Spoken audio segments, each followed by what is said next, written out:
और पहले दिन से क्लियर था कि हमारा लक्ष्य है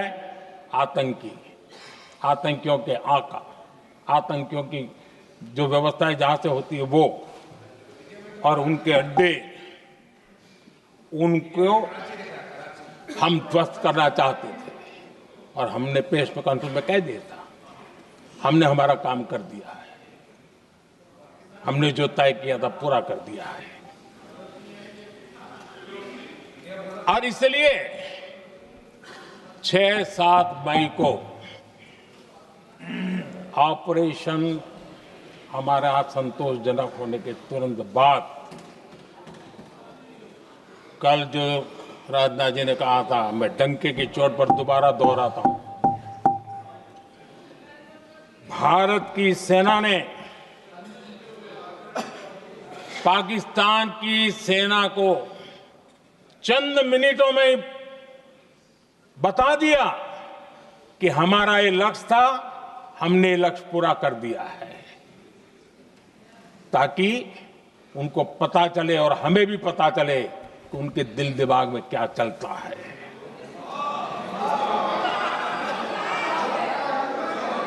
हमने अपना लक्ष्य 100% हासिल कर लिया था। और पाकिस्तान में समझदारी होती तो आतंकियों के साथ खुलेआम खड़े रहने की गलती न करता। उसने निर्लज्ज होकर के आतंकवादियों के साथ खड़े रहने का फैसला किया। हम पूरी तरह तैयार थे, हम भी मौके की तलाश में थे,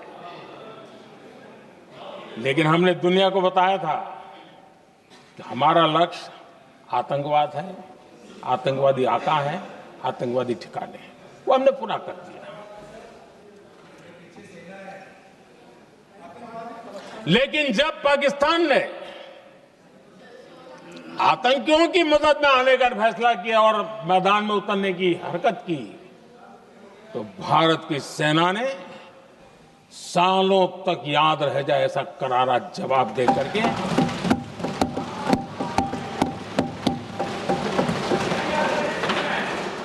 9 मई की मध्य रात्रि और 10 मई की एक प्रकार से सुबह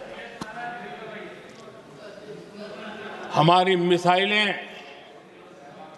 उन्होंने पाकिस्तान के हर कोने में प्रचंड प्रहार किया, जिसकी पाकिस्तान ने कभी कल्पना नहीं की थी, और पाकिस्तान को घुटनों पर आने के लिए मजबूर कर दिया।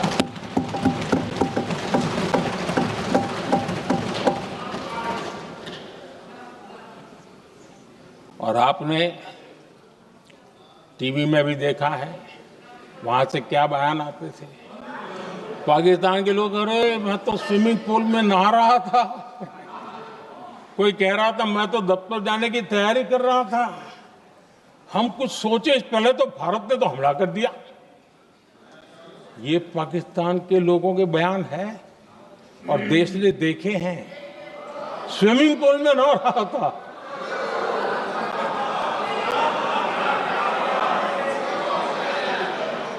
और जब इतना कड़ा प्रहार हुआ, पाकिस्तान ने कभी सोचा तक नहीं था, तब जाकर के पाकिस्तान ने फोन करके डीजीएमओ के सामने फोन करके गुहार लगाई, बस करो, बहुत मारा, अब ज्यादा मार झेलने की ताकत नहीं है, प्लीज हमला रोक दो। ये पाकिस्तान के डीजीएमओ का फोन था।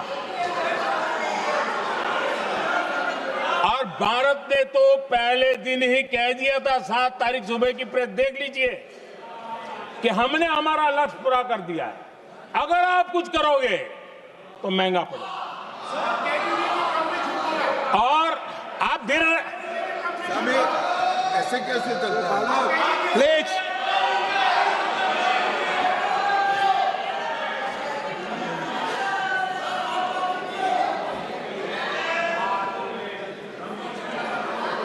मैं आज दोबारा कह रहा हूं, ये भारत की स्पष्ट नीति थी, सुविचारित नीति थी, सेना के साथ मिलकर के तय की हुई नीति थी, और वे ये थी कि हम आतंक, उनके आका, उनके ठिकाने, ये हमारा लक्ष्य है।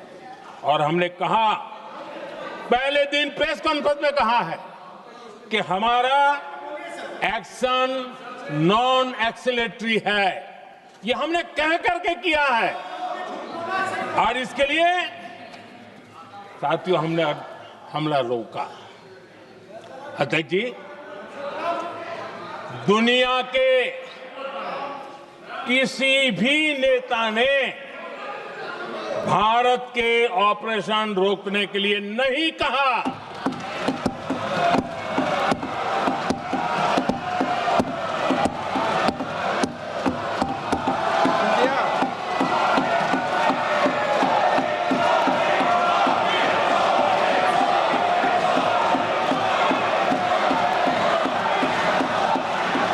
उसी दौरान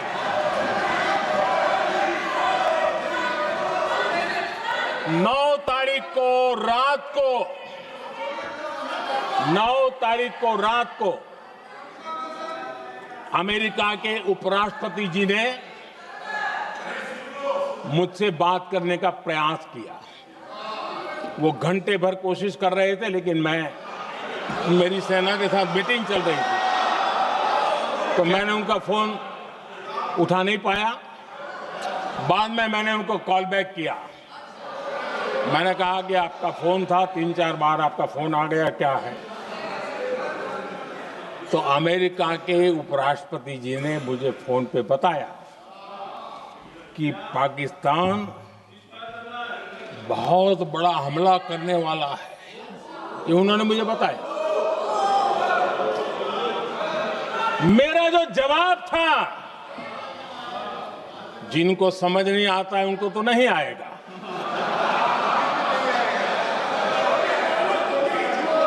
मेरा जवाब था, अगर पाकिस्तान का ये इरादा है तो उसे बहुत महंगा पड़ेगा। ये मैंने अमेरिका के उपराष्ट्रपति को कहा।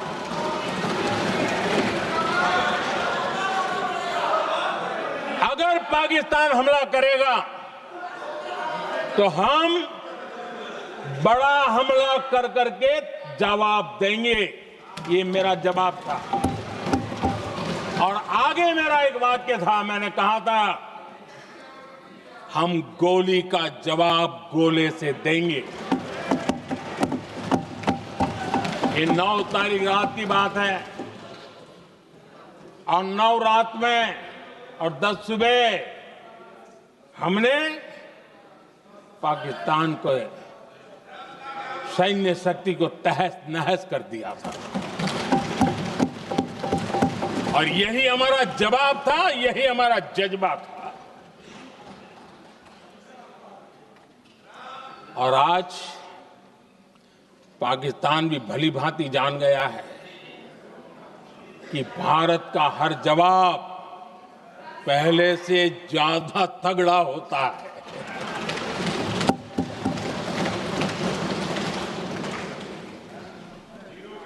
उसे यह भी पता है कि अगर भविष्य में नौबत आई तो भारत आगे कुछ भी कर सकता है। और इसलिए मैं फिर से लोकतंत्र के इस मंदिर में दोहराना चाहता हूं, ऑपरेशन सिंदूर जारी है।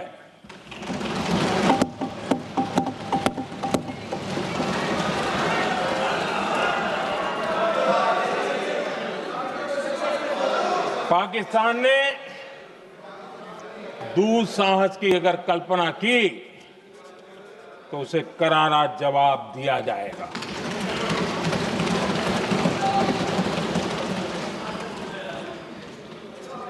आदरणीय अध्यक्ष जी, आज का भारत आत्मविश्वास से भरा हुआ है। आज का भारत आत्मनिर्भरता के मंत्र को लेकर के पूरी शक्ति के साथ तेज गति से आगे बढ़ रहा है। देश देख रहा है भारत आत्मनिर्भर बनता जा रहा है।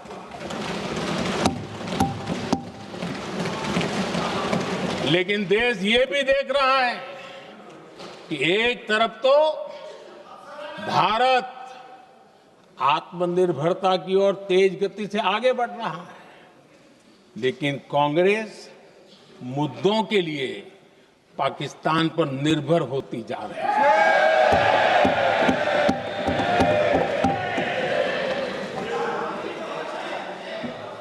मैं आज पूरा दिन देख रहा था, जो 16 घंटे से जो चर्चा चल रही है, दुर्भाग्य से। प्लीज बैठिए, सब जवाब दे दिया आपका। आप सुनते नहीं, सबका जवाब दे दिया। Please no. दुर्भाग्य से सुनिए जवाब। कांग्रेस को पाकिस्तान के मुद्दे इंपोर्ट करने पड़ रहे हैं।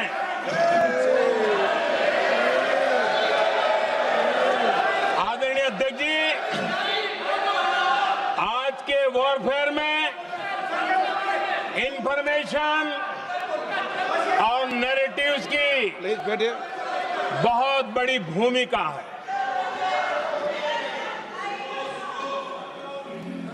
नैरेटिव घड़ करके, एआई का भी भरपूर उपयोग करके सेनाओं के मनोबल को कमजोर करने के खेल भी खेले जाते हैं। जनता के अंदर अविश्वास पैदा करने के भी भरपूर प्रयास होते हैं। दुर्भाग्य से कांग्रेस और उसके सहयोगी पाकिस्तान के ऐसे ही प्रपंच के प्रवक्ता बन चुके हैं।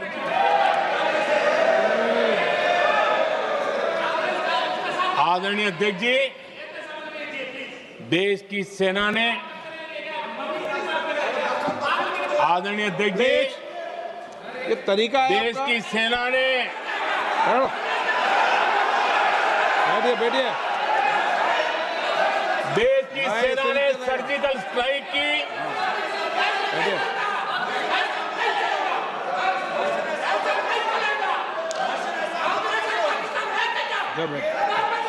बैठिए बैठिए। आदरणीय अध्यक्ष जी, देश की सेना ने सफलतापूर्वक सर्जिकल स्ट्राइक की तो तुरंत कांग्रेस वालों ने सेना से सबूत मांगे थे।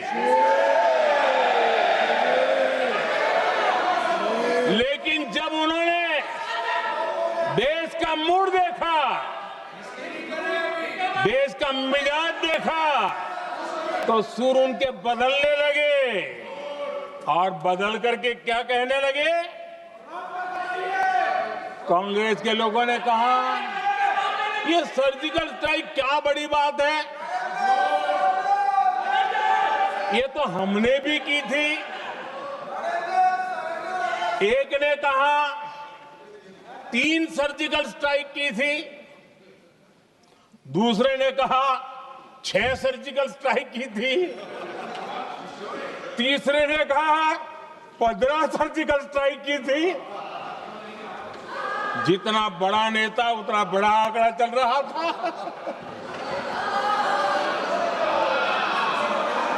आदरणीय अध्यक्ष जी, इसके बाद बालाकोट में सेना ने एयर स्ट्राइक की। अब एयर स्ट्राइक तो ऐसी थी कि वो कुछ कह नहीं सकते थे, इसलिए ये तो नहीं कहा कि भाई हमने भी की थी। उसमें तो उन्होंने समझदारी दिखाई, लेकिन फोटो मांगने लगे। एयर स्ट्राइक हुई तो फोटो दिखाओ, क्या कहां गिरा, क्या तोड़ा, कितने मरे, बस यही पूछते रहे। पाकिस्तान भी यही पूछता था, ये भी यही पूछते थे। इतना ही नहीं, आदरणीय अध्यक्ष जी, जब पायलट अभिनंदन पकड़े गए तो पाकिस्तान में तो खुशी का माहौल होना स्वाभाविक था कि उनके हाथ में, भारतीय सेना का एक पायलट उनके हाथ लगा था। लेकिन यहां पर भी कुछ लोग थे जो कानों कानों में कह रहे थे, अब मोदी फंसा, अब अभिनंदन आए, मोदी ला करके दिखा दे, अब देखते हैं मोदी क्या करता है।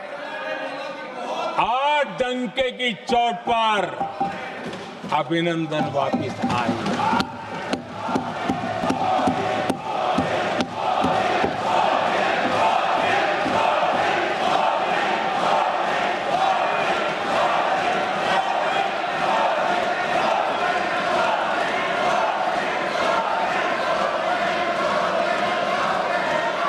अभिनंदन को ले आए तो इनकी बोलती बंद हो गई। इनको लगा यार ये नसीब वाला आदमी है, हमारा हथियार हाथ से निकल गया। आदरणीय अध्यक्ष जी, पहलगाम हमले के बाद हमारा बीएसएफ का एक जवान पाकिस्तान के कब्जे में गया तो फिर इनको लगा वाह, बड़ा मुद्दा हाथ में आ गया है, अब मोदी फंस जाएगा। अब तो मोदी की फजीयत जरूर होगी। और उनकी इकोसिस्टम ने सोशल मीडिया में बहुत सारी कथाएं वायरल की कि ये बीएसएफ के जवान का क्या होगा, उसके परिवार का क्या होगा, ये वापस आएगा, कब आएगा, कैसे आएगा, न जाने क्या क्या चला दिया।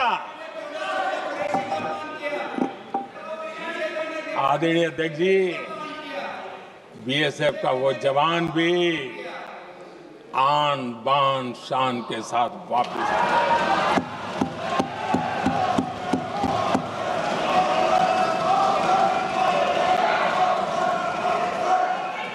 आतंकवादी रो रहे हैं,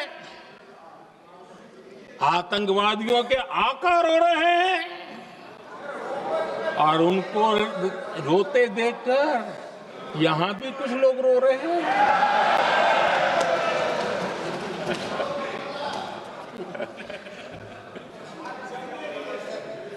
अब देखिए, सर्जिकल स्ट्राइक चल रही थी, उसके बाद उन्होंने एक खेल खेलने की कोशिश की, बात जमी नहीं। एयर स्ट्राइक हुई तो दूसरा खेल खेलने की कोशिश की, वो भी जमी नहीं। जब ये ऑपरेशन सिंदूर हुआ तो उन्होंने नया पैंतरा शुरू किया। और क्या शुरू किया? रोक क्यों दिया? पहले तो मानने को तैयार नहीं थे कि मुक्त करते, अब कहते रोक क्यों दिया। वाहरे बयान बहादुरों,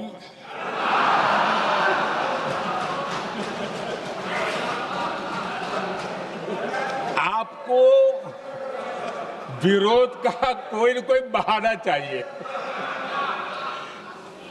और इसलिए सिर्फ मैं नहीं, पूरा देश आप पर हंस रहा है।